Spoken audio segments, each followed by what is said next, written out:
محترم حاضرینو، د روژې مبارکه میاشت روانه ده او نن غالبا 28مه روژه روانه ده پر دې مځکه باندې، او نن ماښام د 29م شپه ده او دا هم د لیلة القدر یو خاصه موقع ده. لیلة القدر دا د دې امت خاصیت او امتیاز دی چې کم چاته الله تعالی د لیلة القدر عبادت پر نصیب کړي نو هغې ته الله تعالی داسې ده لکه ټوله زندگی چې په عبادت کې ور ولیکله. نو زه خاص کر دې نوجوانانو ته وایم چې دا اهمه موقع ده. پر سړي باندې شپه په کور کې هم تیریږي، پر سړي باندې شپه په ګپو باندې هم تیریږي، او پر سړي باندې شپه په عامو مجلسو کې هم تیریږي. لیکن کچیر د نوجوان دغه شپه په مسجد کې تیره سي، دا به ډیره د خوش قسمتي او د هغه نوجوان د نیکبختي علامه وي. زه په یو ځای کې طالب ولم، هغه خلک اکثره تعلیم یافته خلک وو، د اسکولو د کالجو د دې سره ډیر تعلق وو، لیکن د دې شپو متعلق د هغو ډیر ښه عادت جوړو چې کله به دغه رقم شپې رالی لکه اوس نن ماښام شپه چې ده، بیا به د دې کلي ټول نوجوانان را روان وو. د چا سره به بالښت ورسره و، د چا سره به توس ورسره و، د چا سره به لږ بستره ورسره وه، د چا سره به ډیره بستره ورسره وه، او یو به نه وو، لس به نه وو، 50 او 100 نوجوانان وو. هغې به بیا در پیشلمي پورې په مسجد کې اوسېدل. ځکه دې مسجد ته چې سړی راننوځي صرف په نیت کې دا وکړي چې زه چې در څو پورې په دې مسجد کې یم زما د اعتکاف نیت دی. بیا د ده دلته ناست هم عبادت دی، د ده ولاړه هم عبادت دی، د ده خوب هم عبادت دی. که صرف په دې مسجد کې دی بیدسې لا ټوله شپه په لیلة القدر او په عبادت کې روانه ده. نو زه دې نوجوانانو ته وایم چې شپې خو موږ او تاسو په مجلسو کې هم ډېرې تېرې کې، او شپې مې په کور او په بسترو کې هم ډېرې تېرې کې، او شپې مې په ګپو په بانډارو کې هم ډېرې تېرې کې. دا مبارکې شپې دي که چیرې دا لاندې دا زموږ د مسجد لاندې تیخانه اکثریت وخت د شپې ټوله شپه بجلی م وي. که چیرې یو نوجوان راسي ماخستن په دې تیخانه کې یو ساعت کوي لږ وظیفه وکړي او بیا یې 2 رکعت لمونځ وکړي، الحمدلله دا اوداسه اوبه هر څه ورته برابر دي، او بیا عدالته قرار یو ساعت کوي آرام وکړي در پیشلمي پورې شپې عدالته تېره کړي، پیشلمي له خپل کور له ورسي. نو د هغې دا ټوله شپه په خپل عبادت کې ولیکل شوله. او که چیرې دغه شپه الله تعالی د لیلة القدر کې، بیا خو قرآن کریم وایي لیلة القدر خیر من 1000 شهر، دغه شپه بیا د ده دپاره در 1000 میاشتې عبادت. او ما درته ویلي 1000 میاشتې عبادت 4 کاله 4 میاشتې، حالانکه زموږ چې ماشومواله ورسره شمار کې 4 کاله نه رسېږي زندګي. نو بیا د ده ټوله زندګي لکه دی چې ټوله زندګي معتکف دی، لکه دی چې ټوله زندګي پر لمانځه ولاړ دی، لکه ټوله زندګي چې د ده شپه او د ده ورځ، د ده سهار او د ده ماښام، د ده د زندګۍ هر سکنډ دا ټوله الله تعالی په عبادت کې ولیکي. ځکه نن آخرنی ټافی د لیلة القدر دی چې د 29م شپه ده. دې نوجوانانو ته خواست کوو چې دا زمانه مه ضایع کوئ. دا دومره قیمتي سیزن دی او دا دومره بهترین د عبادت موسم دی چې کله د سړي څه تېره سي چې بیا ټوله زندگی سړی پسې تیر کی، او ټوله زندگی سړی افسوس پسې وکي، ټوله زندگی سړی ارمان پسې وکي. زه وایم چې د ارمان بجای د اوښکو بجای په وینو سړی ورپسې وژاړي. په خدای قسم که بیا دا اوقات سړي ته پیدا کېږي.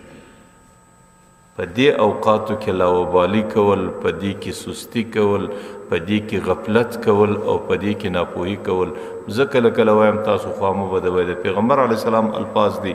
دا د یو محروم او د بدقسمته سړي عادت دي. ولا يحرم خیرها الا محروم. پیغمبر علیه السلام وایي د دې شپو د خیره څه هغه څوک بې نصیبه کېږي چې الله تعالی په قسمت کې کمزوری لیکلی، الله کم قسمت او بدبخته لیکلی، هغې سره د دې ورځو څه قدر نه پیدا کېږي. زه په یو خبره کې تاسو ته را روان ولم، 3-4 ورځې زه پر دې خبره باندې ګایږم چې د لیلۃ القدر په شپه باندې د حضرت جبرائیل علیه السلام په مشرتوب کې د ملائکه فوج د مځکې لراځي. هغه د مځکې په ټولو کوټو باندې، په ټولو عبادت خانو باندې، په ټولو مسجدو باندې، په دې ټولو حالاتو باندې ګرځي. چې کم څوک پر عبادت باندې ناست دي د هغې په صحبت کې یو ساعت کې کښېني، او چې کم څوک دعا کوي هغه ملائکې د پر دعا باندې امین کوي.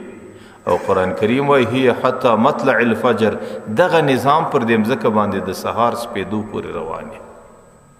او چې کله د سپېدو وخت راسي حضرت جبرائیل علیه السلام بیت الله ته راسي.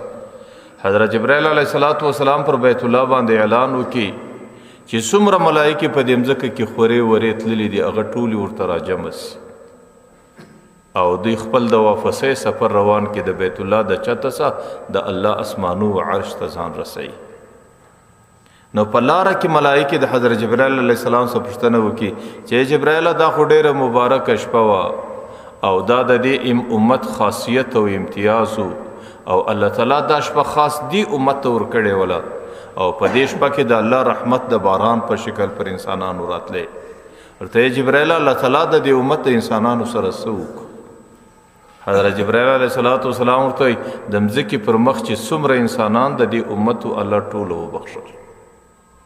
د ټولو د ګناو بخښنه الله تعالی وکړه. لیکن د سورو څه دا وایم چې 4 کسان حضرت جبرائیل علیه السلام ورښیي چې هغه 4 کسان په دې شپه باندې د هغې مغفرت نه اوس. په هغې کې اولنی سړی مدمن الخمر، چې سړی عادتي شرابي، هغې په دې شپو کې مغفرت نه لري. او دویم هغه سړی عاق الوالدین چې هغې د مور و پلار نافرمانه یا مور و پلار د هغې څخه ناراضي، هغه سړی په دې شپو کې مغفرت و بخښنه نه لري. او دریم سړی پرون ما درته ویلي و قاطع الرحم، چې کوم سړی د قریبانو سره وسیله رحمي نه کوي،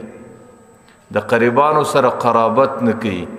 د تربور سره ښه ژوند نه کوي، او تربور ته د یو لړم په نظر ګوري، او تربور ته د یو بدخوا په نظر باندې ګوري، دې ته وسیله رحمي قطع کوونکی انسان بلل کیږي. او پیغمبر علیه السلام وایي هغه سړی زما په امت کې چې د خپلو قریبانو سره ښه زندګي و وسیله رحمي نه لري، هغې په دې امت کې هغې په دې شپه باندې مغفرت و بخښنه هم نه لري. زه وایم چې دا د اختر مبارکې شپې دي. که سړی د عیدګاه په میدان کې مغفرت غواړي، که سړی په لیلة القدر کې مغفرت غواړي، او که سړی په دې مازدیګرو ماښامو کې بخښنه غواړي، لاړ پر دې نفس باندې قدم کښېږده. وایي که پر ځان باندې قدم کښېږدې رحمانه، اسمانونه به دې لاندې در قدم سي. د ټولو څه مخکې پر خپل نفس باندې قدم کښېښول، د اختر په سهار باندې د خپل قریبانو کره ورتلل، د مشرانو کره ورتلل، د خپلو ورونو کره ورتلل، او د خپلو دوستانو کره ورتلل. که هغې ناراضه که هر څنګه د هغې مبارکۍ، د هغې ملاقات، د هغې د وسیله رحمۍ په خاطر هغې ورتلل. حضرت انس رضی الله عنه د پیغمبر علیه السلام یو حدیث را نقل کوي، حضرت حسن رضی الله عنه یې را نقل کوي غالباً، چې الله تعالی ته پر دې مځکه 2 قدمه ډېر خوند ورکوي. د الله 2 قدمه ډېر خوښ دي. یو هغه قدم چې د فرضي لمانځه د ادا کېدو دپاره پورته کېږي. کله سړی د کور سره روان سي په مسجد کې فرضي لمونځ ادا کوي، چې څومره قدمونه را اخلي دغه قدم د الله ډېر خوښ دي. کله کله زه دا وایم په یو غټه مجمع کې سړی راسي، پر دې ځای باندې ناست دی، د مخ صفونه خالی پاتې، سړی د دې مخ د صفو دپاره چې کوم قدمونه اخلي چې زه به هلته فرضي لمونځ د مخ په صف کې ادا کړم، او صف زما او مخ ته خالی پاته نه وي. دغه قدم الله تعالی ته په ډېرو قدمو کې خوښ دی. او دویم د هغه مسلمان قدم چې هغه د یو قریب د قرابت په خاطر په اختر کې یا په نور ورځو کې د هغې ملاقات لاخیستل کېږي، چې یا د اختر ورځې دي یا د مبارکۍ ورځې دي، یا زه د دې قریب سره قرابت کوم او د دې سره وسیله رحمي کوم. د وسیله رحمي او د قرابت پر ځای کولو دپاره چې کم قدم الله اخي، دویم دغه قدم الله تعالی د مځکې پر مخ چې څومره قدمونه ایښول کېږي، په دې ټولو کې د الله دغه قدم ډېر خوښ. نو ځکه دا د اختر ورځې دي. د دې بدبختۍ سزا نه ګورئ چې زما نفس په دماغ کې دی او زما خناس پر مزغو باندې ناست دی او زه د خپل نفس دې حال ته رسېدلی یم او چې زه ځان ته ګورم چې زه یو سړی یم، زه ولې چاله ورسم، دی ولې ماله نه راسي. دغه د نفس وسوسه ده. او ما درته ویل دا نفس څه دی؟ پیغمبر وایي ان اعداء عدوک، په خدای قسم په ټولو دشمنو کې اول دشمن دغه دی چې هم دې د جنت څخه بې نصیبه کوي، هم دې د جهنم د ازادۍ څخه بې نصیبه کوي، هم دې د هرې بدبختۍ سره مخامخ کوي. څوک دې بدبخت مخامخ کوي؟ دغه بدبخته نفس دې مخامخ کوي. پیغمبر علیه الصلاۃ والسلام حدیث دی غالبا حضرت انس رضی الله عنه را نقل کوي چې درو کسانو ته الله تعالی د عرش په سایه کې ځای ورکوي. حالانکه هغه څنګه ځای دی؟ قرآن وایي کاعن صفصفا لا ترى فيها عوج. هغه صفا میدان دی، پای کې کښته پورته نسته د قیامت میدان، نه پای کې سایه سته نه پای کې اوسایي سته. او ډېر انسانان به په زرو کلونه ولمر ته ولاړې او د خپل حساب انتظار به کوي. او بعض انسانان به در دې پښو پورې په خلو کې غرق، بعضې به در نامو پورې په خلو کې غرق. داسې انسانان به هم راسي چې در دې غوږو پورې به په خلو کې غرق. الته د هیچا دپاره سایه نسته، لیکن چند کسانو ته الله تعالی د خپل عرش په سایه کې ځای ورکوي. او دا به دومره لوی عزت چې ټول اهل قیامت به ورته حیران. په هغې کې 3 کسان پیغمبر علیه الصلاۃ والسلام یاد کړي دي. اول هغه سړی چې د قریبانو سره وسیله رحمي کوي، د قریبانو سره قرابت کوي، د قریبانو سره ښه ژوند کوي. الله تعالی به یو د عرش په سایه کې وخت د قیامت ورځ کې وخت ورکوي، ځای ورکوي. او په دې سره به الله تعالی د په عمر کې زیاتوالی راولي، او په دې سره به الله تعالی د په رزق او په قبر کې پراخوالی راولي.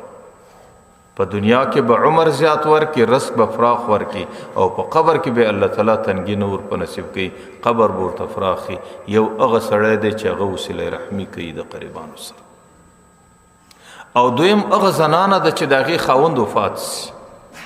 او هغې ته کشني کشني بچان چان ورپاته سي، او دا لکه یو مرغۍ پر دې چې چانو باندې وزر وغوړوي او دا اراده نه وکړي چې زه به بل خاوند کوم ځکه زما بچان ټوله ضایع کېږي. نو هغه زنانه هغې د خپلو بچانو پالنه وکړي، یا بچان ځوانان کسي یا بچان وفات سي، خدای در خپله حده پورې خپله وسه پورې پالنه وکړي. و دغه زنانه ته الله تعالی د عرش په سایه کې ځای ورکړي د قیامت میدان کې. او یو حدیث خو راځي چې د دې زنانې چې څومره زندگی بیا تیریږي، الله تعالی د هغه مجاهدینو په حساب ورلیکي چې هغې د کفارو په مقابل کې په سنګر کې کومې شپې تیروي، الله تعالی د دې ټوله زندگی د سنګر د مجاهدینو ورلیکي. او دریم سړی هغه سړی دی چې په خپل کور کې نفقه پخه کړي، ګوله پخه کړي،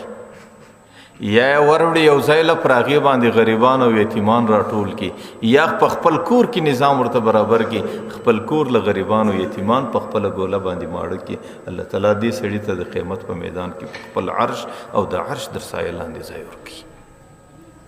نو 3 کسان د قیامت په میدان کې د الله تعالی په عرش په سایه کې ځای پیدا کوي. یو صله رحمي کوونکی، او دویم هغه سړی دی هغه زنانه چې پر خپلو بچانو باندې وزر وغوړوي، او دریم هغه مالدار دی چې هغې د خپل وس و استطاعت مطابق نفقه برابره کړي، پر هغې باندې غریبان او یتیمان راټول کړي. دا 3 کسان به پیغمبر علیه السلام وایي د قیامت په میدان کې د عرش در سایه لاندې ناست دي. او دا به دومره لوی عزت دي چې عام انسانان به ورته حیران چې دا اوس انبیا دي، دا اولیاء دي، دا صدیقین دي، دا شهدا دي، دا څوک دي چې الله تعالی دومره د عزت په نظر باندې دي خلکو ته ګوري. او ځکه دریم ښه عمل د انسان دپاره دا دی چې سړی د قریبانو سره وسیله رحمي وکړي، ښه زندګي وکړي. خلکو که سړی هر څومره ښه زندګي تېره کړي، که هر څومره ښې روژې ونیسي، که هر څومره ښه لمنځونه وکړي، زه هره ورځ پر دې خبره باندې ډېر زور کوم چې خلکو صرف روژه او لمونځ دین نه دی. دین عقیده ده، دین عبادت دی، دین معامله ده، دین معاشرت دی، دین اخلاق دی. دا 5 سره کارونه په سړي کې بیا سړی دیندار دی. که هر څومره شل منځونه وکړي نو زمنم روژې دي شی ونیولې عبادت یې وکړي لیکن چې د قریبانو سره کومه زندگی ده دا معاشرت د دین یو حصه ده دا در صفات سوله نو تو خو پوره دینداره نه فقیه ابولیس سمرقندي رحمه الله د یو سړي واقعه را نقل کوي د یحیی ابن سلیم سره روایت دی هغه وایي موږ د خراسان پر مځکه موږ په مکه مکرمه کې اوسېدو په مکه مکرمه کې یو سړی دی د خراسان د علاقې دی هغې ته الله تعالی ډېره نیکه ډېره امانتداره زندګي ورکړې ده د مکې مکرمې د ټولو خلکو پر هغې باندې اعتماد دی او د هغې ښه سړیتوب او د هغې دینداري په ټوله مکه مکرمه کې مشهوره ده چې هر سړی د خپل ځان یو امانت لري خپلو قریبانو ته یې دومره په بېغمي نه سي ښوولی لکه ده ته چې څومره په بېغمي ږدي یو ورځ یو سړي هغې ته 10,000 دیناره امانت کښېښوی باره په خپله پر سفر باندې ولاړی چې کله هغه سړی د سفره څه واپس راغلی هغه د خراسان سړی وفات سوی دی د هغې سره دستي د خپلو 10,000 دینارو فکر ورسره دی د هغې خراساني کور ته ورلی د هغې د بچانو سره د خپلو 10,000 دینارو معلومات وغوښتی هغې په لا ادري جواب ورکوي چې زموږ سره د دې هېڅ معلومات نشته نه هغه موږ ته څه ویلي دي نه په وصیت کې راته ذکر کړي دي نه زموږ په مخ کې هغې خوندي کړي دي نه موږ د هغې سره دا لیدلي دي نو هغې د هر څه انکار وکړي هغه سړی چونکې غټ مال دی د وخت نو هغې د ډېرې غټې پریشانۍ سره مخامخ رالی مکې مکرمې حرم له رالی په حرم کې چې څومره محدثین او علما دي او بزرګان دي د هغو ټولو سره ملاقات وکړي او هغو ټولو ته خپل مشکل ښکاره کړي چې ما دې سړي ته 10,000 دیناره مالیت یې دی په امانت کې او زه چې رالم دی وفات سوی دی او په کور کې یو سړی د دې قایله نه دی او یو سړی د دې منونکی نه دی او زما دا دومره مال چې هلاکیږي او تباه کیږي او زما سره د لاسه ضایع کیږي زما سره خو ډېر غم دی د دې نو هغه بزرګانو باره ده ته د یو ترتیب ورشوی چې زموږ دا یقین دی چې دا خراساني جنتي انسان و ده ته ویل ته به داسې وکړې چې د شپې آخرنۍ حصه سي 3 ورځې مسلسل را بسې د زمزم پر څا به کښېنې او څا ته چې څومره ستا وس کېږي دننه به ورشوسې په دې څا کې به د خراساني نوم اخې غږ به کوې او که دا سړی جنتي و د دې ځای څه به ضرور غږ در باندې کوي د روح به غږ در باندې کوي او د هغې څه به د خپل مال و دولت پوښتنه وکړي هغه سړی اوله شپه رالی د شپې په آخر کې د زمزم څا ته ورشوس چې هر څه نارې او چیغې وکړې هېچا جواب نه کوي دویمه ورځ یې بیا وکړئ درېیمه ورځ یې بیا وکړئ چې 3 ورځې پوره سو بره نا امیده سو برته رالی هغه علما او بزرګان له هغې ته چې کله حال ووایي هغې دستي د ځانه سره انا لله و انا الیه راجعون ډېره د غم کلمه یې ویله ول د دې څه خو دا معلومېږي چې دا خراسانی په جنتي انسانانو کې نه دی که په جنتي انسانانو کې وایي د دې ځای څه به د روح اواز راپورته سوی د هغې څه وروسته هغه بزرګانو باره ده ته ویل چې ته به ولاړ سې یمن له په یمن کې یو شله د برهوت ورته وایي په هغه شله کې یو څا دی 3 ورځې مسلسل به په هغه څا کې ناره وکړې که چیرې دا سړی جهنمي و روح به د هغه څا څه چغه درکوي او تا ته به خپل معلومات درکوي هغه سړی د بزرګانو په وینا باندې رالی یمن له برهوت درې له رالی د غرو په مابین کې یو ځای دی په هغې کې یو څا دی هغه څا چې بزرګانو ورښولی هغه څا ته ودرېدی اوله شپه چې غږ ورباندې وکړي د خراساني روح غږ جواب ورکړي ده چې د هغې روح د برهوت درې او د دې څا څه غږ واورېدی دا د دې معنا ده چې دا سړی په جهنمي دی نو د ده سره ډېر غم ورسره و مارای دستي پوښتنه ځینې وکړه چې سړی په کم بد عمل الله تعالی در دې ځای راورسولې ستا هغه نیکه د امانته ډکه زندګي دلته څنګه راغلې هغه ورته زما خو زندگی یقینا په دینداری او په عبادت کې وه لیکن ما خپله زندگی ټوله را نقل کله مکې ته او په خراسان کې زما قریبانو زما ورونه او زما تربرونو د هغو سره ما تعلق مکمل کاټ کړ ما د هغو سره وسیله رحمۍ ته شا وګرځوله او دلته چرالم وسیله رحمی پرېښول دومره لوی جرم و چې زما پر ټوله ښه زندګي اوبه تېرې سوې د هغې جرم په خاطر باندې الله تعالی زه جهنم ته کش کړم او زما قبر ماته جهنم دی. نو بارای ورته ویل چې سړی ستا مال او دولت ما په امانت باندې خوندي کړی دی، زما په کور کې به پلانکی ځای وکیندې، ما بچیانو ته نه دی ورښولی، ستا امانت هلته ستا مال امانت پروت دی، خپل امانت به در سره واخلي. ګورئ چې هر څومره ښه عبادت،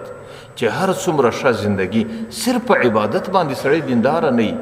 او صرف په عبادت باندې سړی جنت نشي پیدا کولی چې در څو پورې دین په کامله طریقه نه وکړي او دین په کامله طریقه باندې وسیله رحمي او حسن معاشرت دا هم د دین یو حصه ده چې سړی به کوي. نو ما درته ویل قریبانو له ورتلل،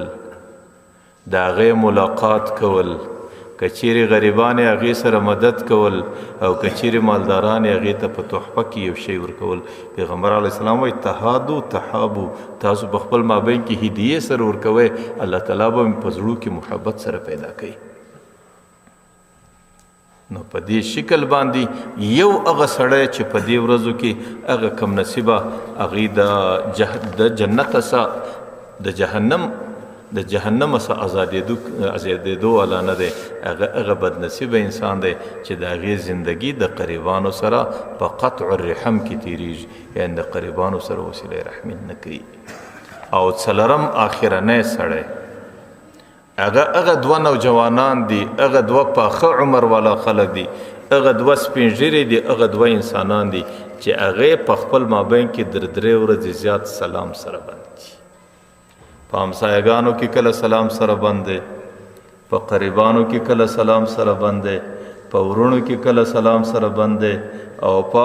متعلقینو په شناختو کې چې د چا سلام سره بند دي. پیغمبر علیه الصلاۃ والسلام وایي چې دا هغه بدنصیبه انسان دی او په داسې بدنصیبه عمل کې د هغې زندګي روانه ده چې هغې د دې ورځو کې او د لیلة القدر په شپه کې او د روژې په مازدیګر کې او د عیدګاه په میدان کې د جهنم څخه ازادي نشي پیدا کولی او د خپلو ګناهو مغفرت نشي پیدا کولی. پیغمبر علیه الصلاۃ والسلام حدیث دی لا یحل للرجل ان یهجر اخاه فوق 3 لیال. د یو سړي دپاره 3 ورځې لا گنجایش په خوابدي کې سته، ځکه د انسان پر مزاج باندې بوج راسي، د انسان نفسیات خراب سي، در 3 ورځو پورې لا سړي ته اجازه یي چې سړی سلام بند کړي. لیکن د 3 ورځو وروسته هغه د نفس تقاضا ختمه سي، د دې ځای څخه بغض و عناد روان سي او بغض و عناد بیا ګناه کبیره ده. نو در 3 ورځې بالا مسلمان ته روان نه دی چې سړی مسلمان ورور هغې خوابدی پرېږدي او د سلام او د هغې څخه ځان راوګرځوي. یلتقیان فیعرض هذا ویعرض هذا. پیغمبر وایي دی چې په مخه ولا ورسي، یو مخدوري واړی بل مخدوري واړی، یو بل ته سلام نه سره اچي. لیکن وخیرهم الذی یبدأ بالسلام، په دې دواړو کې بهترین انسان هغه دی چې اولنی سلام شروع کړي. بس که ته سلام را اچې که نه را اچې، که ته خوابدی که ناراضی، زه سلام در اچوم. اوس که جواب را کویم ستا اختیار دی، که جواب نه را کویم ستا اختیار دی. زه د خپل سلام څخه ځان نه بندوم. پیغمبر علیه الصلاۃ والسلام وایي در 3 ورځې زیات چاته دا جایز نه دی چې د مسلمان سره سلام بند کړي، چې دی کله په مخه ولا ورسي یو د بل سره مخ واړوي. په دې ټولو کې بهترین انسان الله هغه پیدا کړی دی چې په سلام باندې ابتدا وکړي، د سلام شروع دی. او دا ډیره خلکو ډیره لو ګناه ده. پیغمبر علیه الصلاۃ والسلام من هجر اخاه سنه، یو سړی یو کال د مسلمان سره سلام بند کی، کانه که صف کې دمه د قیامت په میدان کې داسې دی لکه د هغې وینه چې تویه کړي په دغه شکل د الله حضور ته دریش، لکه د هغو قاتل چې لکه د هغو قتل چې کړي په دغه شکل به راځي. بعضې خلک ما ته وایي مولوي صاحب زه څه وکړم؟ یو سپین ږیری دی، ما چې د اختر په سهار خبرو ته وکړه، بل سړی ځم خوابد وي، ما راپسې ورغلم، دی په کور راسره ننوتې، په کور پسې ورننوتم، باره د بول په ځای راسره ننوتم. اوس زه څه په وکړم؟ نو کله کله داسې هم پېښه شي. نو د دې علاج هم د دې طریقه هم پیغمبر علیه السلام ښوولې ده. ته د خپله ځانه څخه ده ته سلام را اچوه، ته د خپله ځانه څخه د ګناه پیټې لرې که. پیغمبر علیه الصلاۃ والسلام د دې ښکاره حدیث دی لا تحل الهجرة فوق 3 ایام. در 3 ورځې زیات د مسلمان څخه خوا بدول او پرېښول روانه دي. فإن التقيا کده دی ملاقات سره راله فسلم احدهما فرد الاخر اشتركا في الاجر دی یو سلام ورته وای دی بل جواب ورکړي دواړو ته الله ډیر ثواب ورکړي. خو بدی سره ختم کړ. لیکن وان لم يرد کتا سلام ورته وای تخپل سلام ورته وای او د تا ته جواب نه کیدر بره هذا سلام و يمكن د ګناه څخه خلاصلو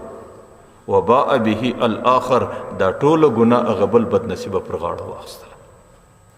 بیا ستا ګناه هم د پر غاړه شو د ګناه هم د پر غاړه شو. پیغمبر علیه الصلاۃ والسلام وايي چې کله 2 کسان سره خوابدي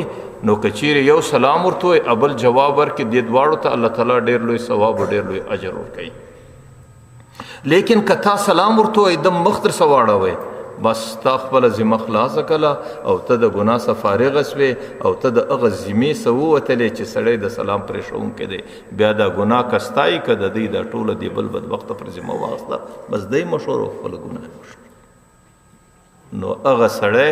2 هغه ځوانان چې هغوی د ګناه چې هغوی یو بل ته سلام ویلو ته سره تیار نه وي د اختر مبارکې ورځې د هېڅ کفر نه کېږي. یا به د همسایه یا به درته مشري یا به د پلار یا به د ورور یا به د مامای یا به د اکای ورسره پر د لاسو یې مچ که ورسره وباړو سره وکړه دغه نفس دی چې ستا دونه په مخ اخیستی او در هغه وخته دې والله که پرېږدي چې در څو یې د جهنمو کنده ته شوه کړی نه دې نفس ته سړی دومره اختیار نه ورکوي هېڅ شی نه دی ته پر دې نفس باندې پښه کښېږده د دغه پښې ایښولو چې څومره ذوق و خوند دی په خدای قسم هغه خوند یې ورځ بعد په دې سینه کې سړی پیدا کوي. ځکه دا د عیدګاه میدان له ته ځې او ته د مسلمانه څخه خوابه دی دا ستا د عیدګاه میدان او تا ته نه مغفرت درکوي نه بخښنه درکوي نه د الله رحمت پر سړي باندې راځي. پیغمبر علیه الصلاۃ والسلام د مسلم شریف حدیث دی غالبا الله تعالی د هر دوشنبه او د پنجشنبه په ورځ د ټولو انسانانو اعمال را نقل کوي او الله تعالی د دې انسانانو اعمال ګوري او د هغې پر بنیاد باندې د انسانانو مغفرت او بخښنه کوي. د پنجشنبې او د هسې الله تعالی ته هره ورځ د انسانانو اعمال ور معلوم دي او الله تعالی د خپلې بادشاهۍ نظام داسې جوړ کړی دی چې د دوشنبې او د پنجشنبې په ورځ د انسانانو اعمال الله تعالی ته راپېښېږي د هغې پر بنیاد الله تعالی د انسانانو د بخښنې فیصله کوي. د ټولو انسانانو اعمال الله تعالی قبلوي او د ټولو انسانانو مغفرت الله تعالی کوي لیکن الا من کان بینه و بین اخیه شحناء چې د 2 کسانو په مابین کې ناراضګي فیقول انظروا ملائکه ته ویل انتظار ورته وکړي حتی یصلح چې در څو پرې صلح نه سره کړي د هغه وخت دی نه بخښل کېږي. نو دغه بد عمل دی چې د ټولو انسانانو د دوشنبې او د پنجشنبې په ورځ باندې بخښنه کېږي لیکن د کومو بدنصیبو انسانانو په مابین کې چې ناراضګي د هغې بخښنه نه کول کېږي. اوس علماو لیکلي دي چې دا ولې دومره لوی جرم دی. د زناکاره بخښنه کېږي د غله بخښنه کېږي او د بېلمانځه بخښنه کېږي او د ګناهګاره بخښنه کېږي لیکن د دې بدنصیبو بخښنه ولې نه کېږي؟ ځکه علماو لیکلي دي چې دا هغه بدترینه ګناه ده چې ډېر ځله د دې سره دا خطره ده چې انسان د ایمان خلاص کړي چې د کم چا څخه ته ناراضه ستا د هغې سره ضد دی که چیرې الله تعالی هغې ته یو ښه ورځ و یو ښه نعمت په نصیب ورکړي ستا دستي په ذهن کې راګرځي چې یا الله کشکې نه دي وی ورکړی او دا کشکې نه ورکول د الله پر فیصله اعتراض دی. الله تعالی دا اعتراض فیصله کړې ده چې زه به دې سړي ته ښه ورځ ورکوم نعمت به ورکوم عزت به ورکوم دولت به ورکوم او ستا په ذهن کې دا راځي چې الله نه ولې ورکوې ده ته ورکوې ما ته ولې نه راکوې یا د ده څه هسې واخې په غار دا دی چې ده ته نه کې ور او دا د الله پر فیصلو اعتراضونه ډېر ځله انسان د ایمانه څخه خلاصوي. نو ځکه دغه مرض دغه ګناه او دغه جرم دومره خطرناک دی چې کله کله سړی د ګناه څخه ایمانه څخه خلاصوي. نو ځکه پیغمبر علیه الصلاۃ والسلام وایي الله تعالی ملایکو ته وایي تاسو لږ انتظار ورته وکړئ چې صلح سره وکړي بیا به یې وبخښو چې در څو یې صلح نه یې سره کړې در هغه وخته نه بخښل کېږي. څه دی ده به ستا سره ناجایز کړي څه دی ده به ستا سره ظلم کړی څه دی ده به ستا سره غلط قدم اخیستی هېڅ مسله نه ده که رښتیا د پیغمبر علیه السلام امتی یې که رښتیا د پیغمبر علیه الصلاة والسلام د شفاعت تمه لرې او که رښتیا د پیغمبر علیه الصلاة والسلام د حمد در بیرغ لاندې د قیامت په میدان کې در جنت پورې تګ غواړې بیا به د پیغمبر پر نقشه قدم ایږدې او د پیغمبر علیه الصلاة والسلام نقشه دا وه چې څومره تکلیفونه او چې څومره ظلمونه او د پیغمبر علیه الصلاة والسلام ته چې څومره زیرېدل ورکول سو لیکن پیغمبر علیه الصلاة والسلام د چا څه ناراضه نه و پیغمبر د چا څه انتقام نه اخیستی پیغمبر به لاس پورته کوي اللهم اهدی قومي فانهم لا يعلمون یا الله زما د قوم ته هدایت وکړه دا ناپوه خلک چې که دی زما په نبوت باندې پوسي او زه چې د دوی دپاره څومره ګټه راوړم که په دې باندې دوی پوسي دوی زما سره دا رقم نه کوي حالانکه پیغمبر علیه الصلاة والسلام سره څنګه زندگی د پیغمبر علیه السلام تیره شوله پیغمبر علیه الصلاة والسلام چې په مکه مکرمه کې د خپلو قریبانو سره څومره ستړی سو چې په غاړه کې به یې پټور واچوی سترګې به یې راوختلې چې سجده به یې ښوله او د قریشو به نارې کې چې ورسې که یو ځای اوښ حلال سوی د اوښ دا نسو لړمون به یې راوړی په دې سټ به یې ورکښې شوی پیغمبر به د سجدې سره نسو راپورته کېدلی په کاڼو به یې ویشتې او پر مخ به یې لاړې ورتوکلې او په کوڅو په لارو کې به یې نه پرې شوی او د لارې په اوږدو کې به یې ډېر سخته زورونه ورکوله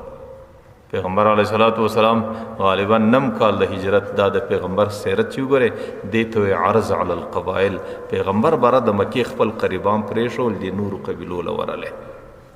د ټولو څه مخکې اول بني بکر قبیلې له ورلی چې خلکو قریشو ته الله تعالی د دین نعمت زما په لاس ورکړي هغې دا نعمت ټکراو کوي تاسو یې قبول کړئ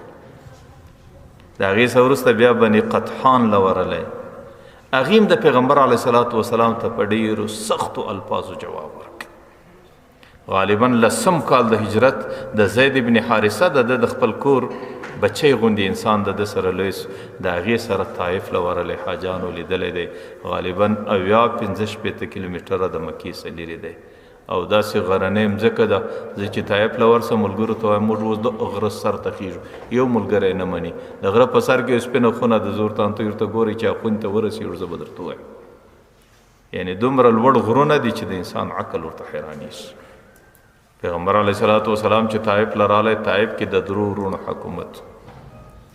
حبیب مسعود عبد یالیل پیغمبر علیه الصلاة والسلام درې سره راجمع مراولی خلکو دا د بنو ثقیف قبیلې خلکو قریشو د الله نعمت ټکراو کړی نبوت دی راغلی دی د الله آسماني کتاب دی تاسو دې د حفاظت وکړئ تاسو دې ته غاړه کښېږدئ هغوی څنګه جواب ورکړي یو ورته ویل چې الله مکه بې عزته کوله چې ته نبي راواستولې بل څوک نو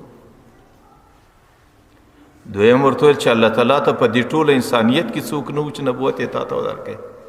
دریم ورته ویل زه ستا سره خبره نه کوم که حقیقي نبي یې نو ستا سره خبره کول بیا ما ته ضرر رسیږي او که حقیقي نبي نه یې نعوذ بالله ته دروغجن سره موږ خبرې نه کوو بجای د دې چې یا د ضیافت وکړي یا یې میلمستیا وکړي حالانکه په عربو کې د دې شي ډېر رواج و برای د کلي ماشومانو نوجوانانو ټول ول در هغه ځایه پورې چې د طایف در کونجه وځي در هغه ځایه پورې به یې په کاڼو په ډبرو باندې ولی حضرت زید ابن حارثه وایي ما او پیغمبر علیه السلام چې په کومه لار کې را روان چې تاسو حج د ورسئ پر هغه لار باندې سړی را تېرېږي او دې غرو ته وګورئ چې دې غرو کوم منظر ولیدی چې 2 مسافر او د کلي 130 انسانان په پسې په کاڼو ولي حضرت زید بن حارثه وی د پیغمبر علیه الصلاة والسلام د بدن څخه به دا وینه دومره ډېره ولاړه د چوټې مبارکې به د وینې ډکې وې بره به دا زړه کمزوري وکړه بره به کښېناستې بیا به دوی در دې لاسو ونیوې ولاړ به کې پرې به وی چې روان به سو بیا به په کاڼو ویشتې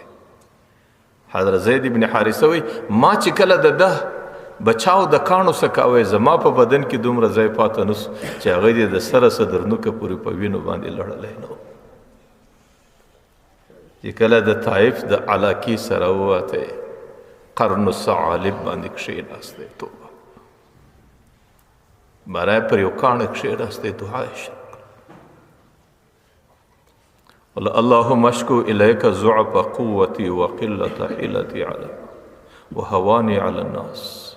یا الله زه تا ته خپل شکایت پرې پیښوم یا الله زه ډېر کمزور انسان یم زه ډېر ضعیفه انسان یم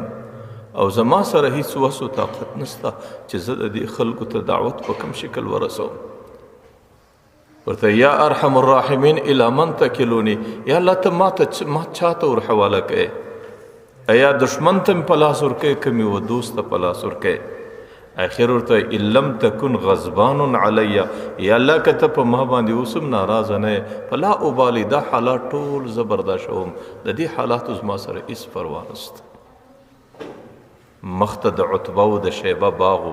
عتبه و شیبه د پیغمبر علیه صلات وسلام په سخت دشمنانو کې او دا قریش او دا په بدر کې ټول قتل سو. هغوی په دې باغ کې ناست دي، د انګورو باغ دی چې د دې سړي بدن ته ګوري، د ده هغه ضعف ته ګوري، د ده هغه وینو ته ګوري او په سره غرمه او په تیزه ګرمي کې د ده بدن سر در پایه په وینو لړلی دی او هغه انسانان یې په کاڼو باندې ولي. آخر چې د انسانانو سره تیر د هغه خوني قرابت په جوش کې رالی، ځکه دوی ټول سره قریبانو. مری یو غلام را وغوښتی، مری داسې په یو غوري کې یو څه انګور ورکو، ورسه دې سړي ته یې فیش کا او ته استاد په رب د کعبې قسمې زموږ د قرابت په خاطر باندې دا وخوره. بس هغه غلام عیسائی غلام و، د هغې نوم دی عداس. هغې چې رالی پیغمبر علیه صلات وسلام ته چې د انګورو وږی کښې شوی،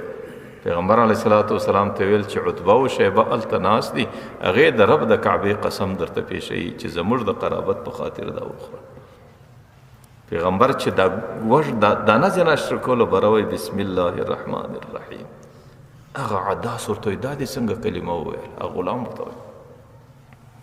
دی ورته ته د کوم ځای؟ هغه ورته زه د نینوا یم. بهر ورته د هغه نینوا یې چې زما ورور یونس ابن متا په نینوا کې و. یونس ابن متا په نینوا کې نبي راغلی و، د هغې ټوله قوم د هغې پر دغه باندې و. هغه عداس ورته ته یونس ابن متا څه پېژنې؟ ورته یې هغه هم نبي دی، زه هم نبي یم. هغه عداس وروغورځېدی، بری پر لاسو پښو باندې مچ کې پر هغه ځای باندې بره کلمه ورباندې وویله. بیا چې کله د بدر میدان رالی چې عتبه و شیبه تلو جنگ لا، دې عداس په لاره کې ور وژړل، په پښو کې ور ولوېدی، ول دا د الله یو برحق نبي دی، د دې مقابلې له نه مه ورځئ، زما د په رب د کعبې قسم که تاسو برته ژوندي راسئ. او چې سړی طایف له ورسي، هغه لار باندې سړی روان وي، دې غرو ته سړی د عبرت په نظر ګوري چې دې غرو کم منظر ولیدی، کم ورځ یې ولیده. پر هغه ځای باندې چې هغه باغ دی، پر هغه باغ باندې تر اوسه پورې داسې چاردیواري د چادرانو راګرځېدلې ده. اوس نو باغ کې ختم سوی دی، خالي او خزلي او ازغي و دا کې ولاړ دي. د هغه باغ و څنګ ته چې پر کوم ځای باندې پیغمبر علیه السلام ته عداس انګور پیش کړي دي، پر هغه ځای اوس د کوچنی مسجد جوړ دی، پر لیکلی دی مسجد عداس، د هغې غلام په نامه باندې لیکلی دی. پیغمبر علیه الصلاة والسلام چې په دا ورځ قرن الثعالب ته رالی، حضرت عایشه مبارکه ورځ پوښتنه ځین کوي، ورته یې د الله رسوله پر تا باندې د احد د میدانه څه هم سخته ورځ راغلې ده په خپل ژوند کې چې 80 کسان شهیدان درته پراته وو او ستا بدن ټولو په وینو لړلی و. حضرت علی رضی الله عنه وایي پیغمبر په احد کې په وینو کې داسې کرنګ و چې ما صرف پر دې سترګو وپېژاندی، پر نور بدن مې نسو پېژندلی. ورته پر تا باندې د احد در میدان سخته ورځ راغلې ده؟ هغه ورته و پیغمبر ورته وایي، ورته عایشه چې کله په طایف کې زه رالم، په قرن الثعالب کې حضرت جبرائیل علیه السلام راپسې رالی، بری راته ویل چې الله تعالی ستا د حالت ټول ولیدی او ستا د دې قوم ظلم یې ولیدی، او بیا راته چې په دې اسمان کې ستا په انتظار باندې ملک الجبال ولاړه ده، هغه فرشته ولاړه ده چې په هغې په لاس کې د ټولو غرو تصرف دی، صرف ستا د امر انتظار ده، که ته امر وکې دا ټوله طایف په دې غرو کې سر ختم کړي، دا غرونه به پر راولي. او دې بل ملائکه ولاړه ده چې د هغې په لاس کې ټوله بادونو ورېځې دي، او که ستا امر دا به ټولو په بادو ورېځو کې سره ختم کړي. پیغمبر علیه السلام لاس پورته کوي، اللهم اهدی قومي فانهم لا یعلمون. بس زما رب ته وایه زما قوم لږ ناپوه دی، ته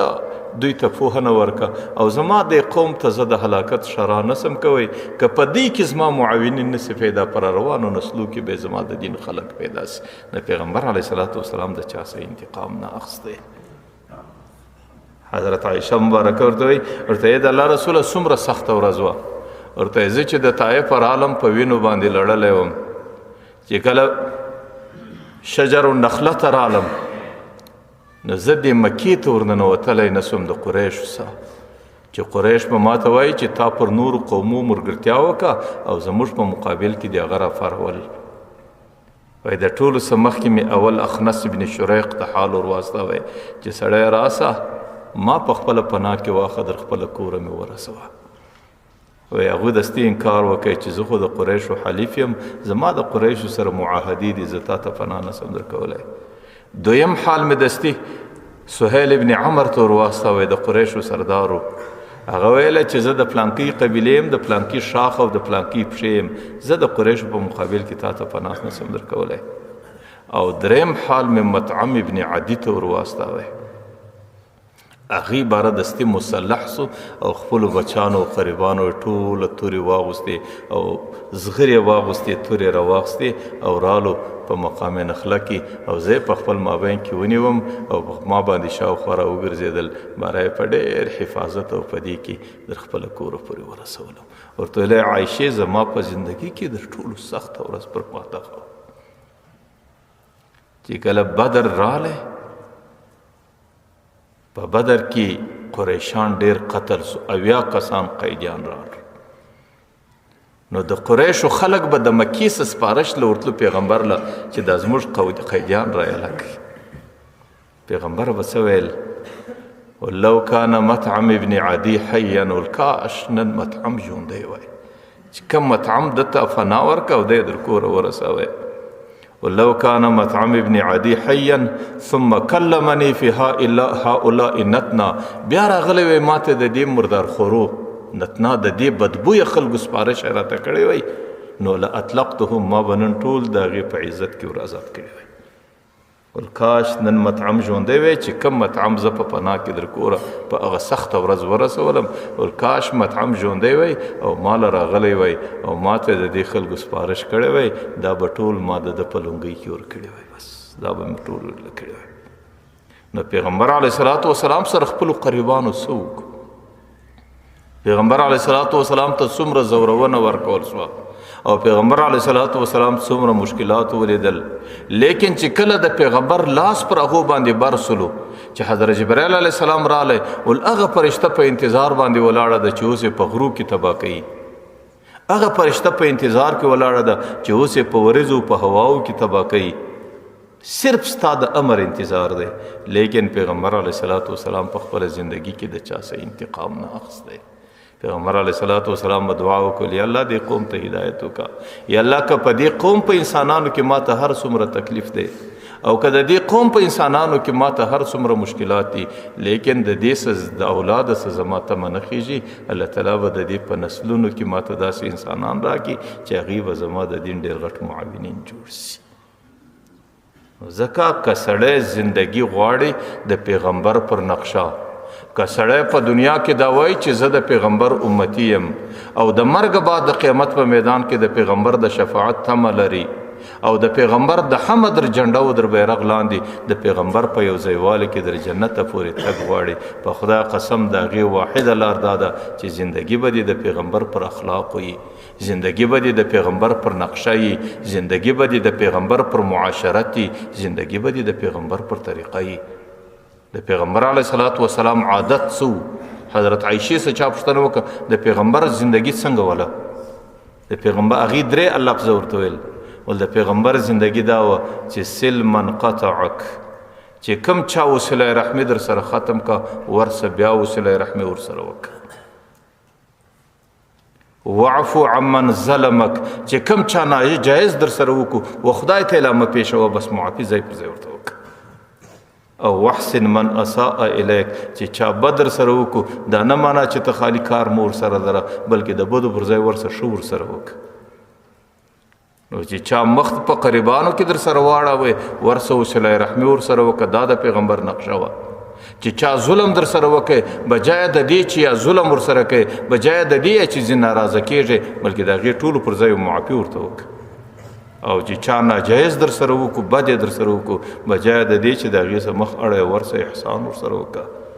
خلکو جنت ډیره درنه مسله ده او د پیغمبر ملګرتیا درنه مسله ده اسانه نه ده په هر څومره ګرمي کې روژې نیول په خدای قسم اسانه دي پیسې خرڅول اسانه دي او ډېر مشکلات برداشتول اسانه دي لیکن چې کم تربور ستا سلام ته تیار نه او تا ته جواب درکړي او ته د پیغمبر د امتی او د نقشې په خاطر ورسې بیا سلام ورواچي دا در دې ټولو ګران کار دی او جنت ارزانه ځای نه دی او د جنت نعمتونه ارزانه نعمتونه نه دي الله تعالی خالی پر مازو پروژه سړی ته نور کوي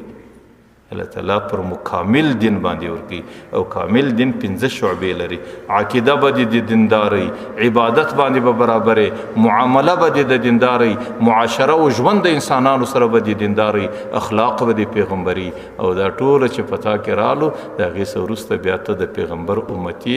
بیا به د پیغمبر د شفاعت تمه لري بیا به د پیغمبر سره د پیغمبر په لاس د حوض کوثر او بدر نصیب کیږي او بیا به د پیغمبر مرګتیا په جنت کې الله در